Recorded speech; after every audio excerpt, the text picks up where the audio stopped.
सोचो कि आपका एक बिजनेस है जिसका रेवेन्यू साल का 40 करोड़ है और वो रातों रात वो बिजनेस बंद होता है, तो आप क्या करोगे? शायद आप डिप्रेशन में चले जाओगे या एकदम परेशान हो जाओगे, एकदम आप पूरे हार जाओगे, क्योंकि बहुत लोग ऐसा ही करते हैं। बहुत लोगों के साथ मैंने ऐसा होता हुआ देखा है। लेकिन आज जिनकी मैं कहानी सुनाने वाला हूँ दोस्तों, उन्होंने ना सिर्फ बाउंस बैक किया बल्कि वापस खड़े होकर 700 करोड़ की कंपनी बना दी। आज ये दोस्तों, ये जो वीडियो है ना, ये बहुत इंपॉर्टेंट होने वाला है आपके लिए, और शायद आपके लिए गेम चेंजर वीडियो भी हो सकता है। तो मेक श्योर इस वीडियो को आप पूरा देखो, क्योंकि आज मैं बात करने वाला हूँ स्टेज एप्लीकेशन की। इंडिया का पहला regional OTT application like Netflix, जहाँ पे आप अपना लोकल रीजनल लैंग्वेज में जो है कंटेंट, वेब सीरीज़ और मूवीज़ देख सकते हो। अगर आपको भी लगता है कि जो इंडियन है उनके पास तो पैसे ही नहीं है और वो पे नहीं करेंगे, तो दोस्तों ये कहानी आपका माइंडसेट बदल देगा। कहानी की शुरुआत होती है विनय सिंघियाल और उनके भाई प्रवीण सिंघियाल से। हरियाणा और इंदौर के छोटे से टाउन में बड़े हुए, बेंगलोर, गुड़गांव जैसे बड़े टेक हब से बहुत दूर। 2010 में उन्होंने SRM यूनिवर्सिटी चेन्नई से इंजीनियरिंग के एडमिशन लिया और वहीं वो अपने को-फाउंडर, अपने क्लासमेट से मिले, जो बाद में उनके को-फाउंडर भी बने, जिनका नाम था शशांक वैष्णव। इन तीनों ने अपना खुद का एक प्रोजेक्ट शुरू किया, जो था एक पेट्रियोटिक वेबसाइट बदलेकाभारत.com, जिसमें ये लोग इलेक्शन में खड़े हुए पॉलिटिशियंस का प्रोफाइल शो करते थे, ताकि जो पॉलिटिशियन को वोट दे रहे हैं, ठीक है, उनका एक बार प्रोफाइल जाके इनकी वेबसाइट में चेक करें कि वो कैसे हैं, उनके पीछे कितने केसेस हो रखे हैं, या फिर उनके कितना रेवेन्यू है, कितना एसेट्स हैं उनके पास, और वो कहाँ से, सब कुछ पूरा एक डिटेल वो देख सकते हैं वहाँ पर, ठीक है ना। तो इस टाइप का एक काफ़ी अच्छा आइडिया पे काम किया और काफ़ी अच्छा एक वेबसाइट बनाया। बट जल्दी उनको समझ में आएगा कि इस टाइप की वेबसाइट के लिए ना काफ़ी पैसे की ज़रूरत होती है। तो उन्होंने अपना एक दूसरा वेंचर स्टार्ट किया, IT कंपनी स्टार्ट की, का नाम रखा उन्होंने वत्साना टेक, जहाँ पे ये लोग वेबसाइट्स बनाते थे अपने क्लाइंट्स के लिए। दिन भर ये लेक्चर अटेंड करते थे और रात में कोडिंग करते थे। इस तरीके से इनका एक हसल वाला जो एरिया था ना, वो शुरू हो गया, और इसी प्रोसेस में इनका एंटरप्रेन्योरियल कीड़ा जग गया। 2012 तक ये लोग सोशल मीडिया के साथ कुछ एक्सपेरिमेंट कर रहे थे और उन्होंने एक फेसबुक पेज बनाया, amazing things in the world, जिसमें feel good photos and videos share किए जाते थे। ये पेज इतना पॉपुलर हुआ कि सिर्फ 6 महीने में 1 मिलियन फॉलोअर्स तक पहुंच गया, वो भी बिना एक भी रुपए ऐड पर खर्च किए। विनय ने बताया कि हर दिन उनके पास वायरल कंटेंट शेयर करने के लिए हज़ारों मैसेज आते थे। ये उनके लिए एक यूरेका मोमेंट था, एकदम टर्निंग पॉइंट था, आप कह सकते हो। उनको समझ आ गया था कि सोशल मीडिया की पावर क्या होती है। इसी वायरल मूवमेंट को कंटिन्यू करते हुए 2013 में उन्होंने StupidStation.com लॉन्च किया, एक यूज़र जनरेटेड कंटेंट साइट, जहां लोग खुद कंटेंट बनाते हैं और शेयर करते हैं, जो उनके फेसबुक पेज के जरिए वायरल लिस्टिकल्स एंड वीडियोस पोस्ट करती थी। 1 साल के अंदर स्टूपिड स्टेशन की ट्रैफिक ने फाउंडर्स को फाइनेंशियल फ्रीडम दे दी। जब उनके क्लासमेट्स 3 लाख साल की जॉब ले रहे थे, तब ये तीनों 8 से 10 लाख महीने कमा रहे थे। लेकिन स्टूपिड स्टेशन का नाम समस्या बन गया था। 2014 में ग्रेजुएशन के बाद उन्होंने साइट का नाम बदलकर एवरी स्टोरी रख दिया, पर यह भी सिर्फ एक स्टेपिंग स्टोन था। शशांक कहते हैं, स्टूपिड स्टेशन नाम इंस्पायर नहीं कर रहा था, तभी हमने ब्रेनस्टॉर्म करके बेटर नाम सोचा और विटीफीड का जन्म हुआ। विटीफीड का विज़न काफ़ी बड़ा था। इंदौर के ऑफिस में उन्होंने एक विज़न बोर्ड लगाया, जिसमें स्लोगन लिखा था, screw BuzzFeed and good vibes. उनका गोल था इंडिया का खुद का बज़फीड बनाना। स्ट्रेटजी सिंपल थी, शॉर्ट फॉर्म वीडियो बनाना, लिस्टिकल्स, चार्टिकल्स एंड वीडियो के फॉर्म में, और उसको सोशल मीडिया के ज़रिए स्प्रेड करना।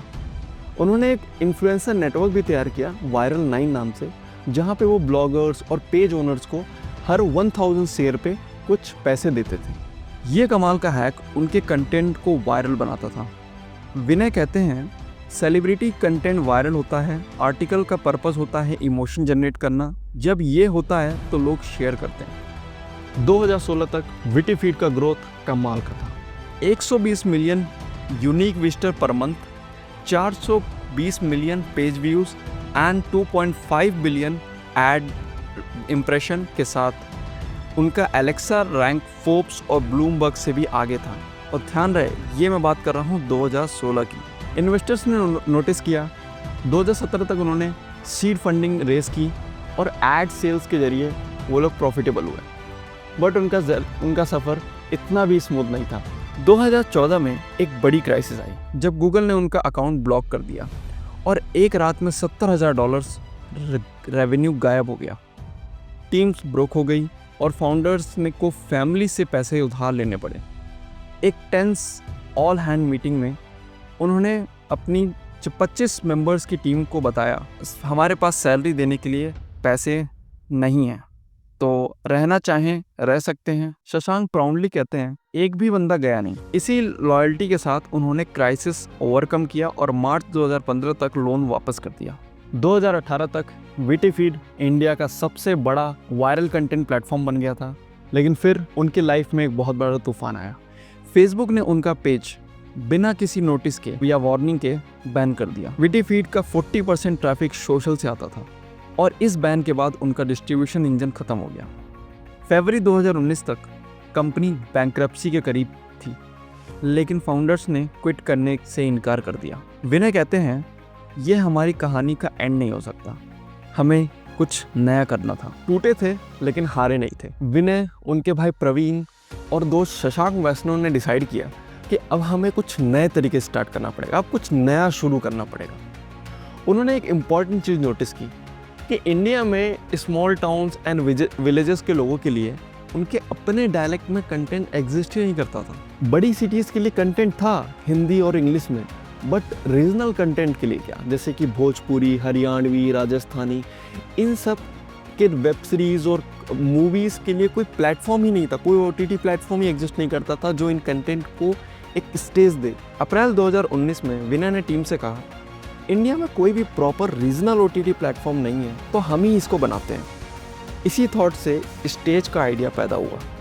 स्टेज का मतलब था लोकल आर्टिस्ट को एक रियल स्टेज देना, जहां वो अपने folk songs, comedies, plays and कहानियाँ अपनी लैंग्वेज में, अपनी बोली में दिखा सकते हैं। पैसे बहुत कम थे, इसीलिए उन्होंने स्मॉल से स्टार्ट किया। फाउंडर्स हरियाणा के गांव-गांव गए, folk singers, poets, local performers से मिले। हर आर्टिस्ट को 5,000 रुपये देकर शॉर्ट वीडियो शूट किया। थोड़े थोड़े करके उन्होंने लगभग 100 वीडियोस का लाइब्रेरी बना लिया, पूरे हरियाणवी कल्चर से भरी हुई। 1 नवंबर 2019 को स्टेज ऐप फाइनली लॉन्च हुआ 1.5 करोड़ की सीड फंडिंग के साथ। इसमें अर्ली कंटेंट डाले गए, जैसे कि Haryanvi songs, comedy skits and local plays to test the market. और 2020 के लॉकडाउन में इनके डाउनलोड्स काफ़ी तेज़ी से बढ़ने लगे, लेकिन एक प्रॉब्लम आ गई। लोग बोल रहे थे, ये कंटेंट तो यूट्यूब पर फ्री में मिल रहा है, मतलब यूज़र थे पर पैसा नहीं आ रहा था। टीम को समझ आ गया कुछ तो चेंज करना पड़ेगा। उन्होंने यूज़र से बात की, फीडबैक लिया और क्लियर चीज़ समझ में आई। लोग पे करने को रेडी थे, लेकिन कंडीशन ये थी कि content high quality and original होना चाहिए। दिसंबर 2021 में स्टेज ने अपनी पहली web series safe house launch की, एक हरियाणवी ड्रामा जो इंटरकास्ट मैरिज जैसे सेंसिटिव टॉपिक पे बेस्ड था। ये सीरीज गेम चेंजर साबित हुई। विनय ने कहा, सेफ हाउस ने स्टेज की ग्रोथ को फ्यूल किया और सब्सक्रिप्शन को स्काई रॉकेट कर दिया। इसके बाद डाउनलोड तेजी से बढ़ने लगे, लोगों के बीच strong word of mouth spread हुआ और इन्वेस्टर्स का ध्यान स्टेज पर चला गया। इसी मूवमेंट के साथ जनवरी 2022 में स्टेज ने $2.5 मिलियन की pre series A round close किया। इसमें ब्लूम वेंचर्स लीड कर रहे थे और साथ में बेटर कैपिटल्स, चेन्नई एंजल्स जैसे इन्वेस्टर भी शामिल थे। फिर स्टेज ने एक बोल्ड डिसीजन लिया, कंटेंट को पे वॉल से पीछे डाल दिया, सब्सक्रिप्शन प्लान लगाया, 199 का 3 मंथ्स का एंड 349 में 1 ईयर का प्लान। और यहीं से गेम चेंज हो गया। सिर्फ कुछ ही वीक्स में 1000 लोगों ने सब्सक्रिप्शन ले ली।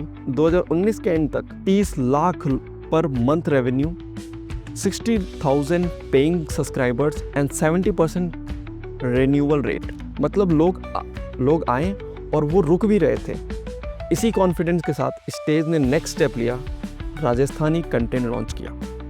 अब प्रूव हो चुका था लोकल ऑडियंस अपनी लैंग्वेज में अच्छी कहानी के लिए पे करने को रेडी है। 2022 की शुरुआत में स्टेज पहुंचे शार्क टैंक इंडिया। विनय और शशांक ने अपनी पूरी जर्नी बताई, वीटीफीड का कोलैप्स, जीरो से स्टार्ट करना और भारत के लिए OTT का विजन, जिससे शार्क्स काफी इंप्रेस्ड हुए। डील फाइनल हुआ 1.5 crore for 0.6% equity and 1.5 crore debt for 18% interest. Valuation थी 250 करोड़। विनय के लिए ये सिर्फ इन्वेस्टमेंट नहीं था, ये एक इमोशनल क्लोजर था। उन्होंने कहा, लग रहा था जैसे पीछे सब दर्द का बोझ उतर गया है। उस दिन उन्होंने पेरेंट्स को फ़ोन किया और सालों के बाद चैन की नींद सोए। शार्क टैंक के बाद ग्रोथ तो होनी ही थी, साथ ही साथ फंडिंग भी मिल रही थी। 700 to 800 आवर्स का कंटेंट, मल्टीपल डायलेक्ट्स, हर शो का कॉस्ट 4 से 5 लाख। फाउंडर्स बताते हैं कि 50 लाख पर डे का रेवेन्यू होता है, 15 करोड़ पर मंथ का टारगेट उन्होंने अचीव किया और सिर्फ 2 साल में 60 गुना रेवेन्यू ग्रोथ किया।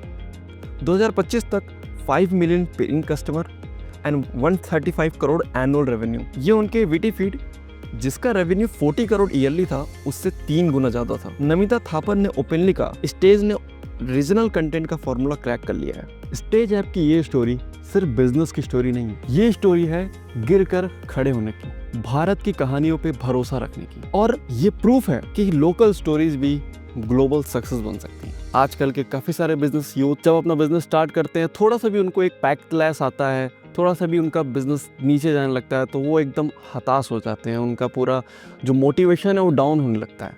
पर दोस्तों ऐसा नहीं होता है। बहुत सारी ऐसी कहानियाँ हैं जिसमें लोग एकदम गिर कर और फिर से स्टार्ट करते हैं, अपने आप को बाउंस बैक करते हैं, एक नेक्स्ट लेवल पे जाते हैं। तो दोस्तों आपको भी ऐसी कहानियों से इंस्पिरेशन लेना चाहिए। और अगर आपको ये स्टेज की रियल लाइफ स्टोरी अच्छी लगी हो तो मेक श्योर आप इस वीडियो को लाइक करो।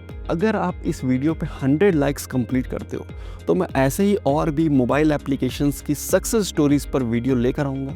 आपको बस एक काम करना है, इस चैनल को सब्सक्राइब करना है और वीडियो को लाइक करके कमेंट में आप जिस भी मोबाइल एप्लीकेशन पे केस स्टडी वीडियो चाहते हो उनका नाम लिखो और मैं उस पर ज़रूर, जिस पे सबसे ज़्यादा कमेंट आएंगे उस पर मैं ज़रूर एक अच्छी वीडियो बनाऊँगा।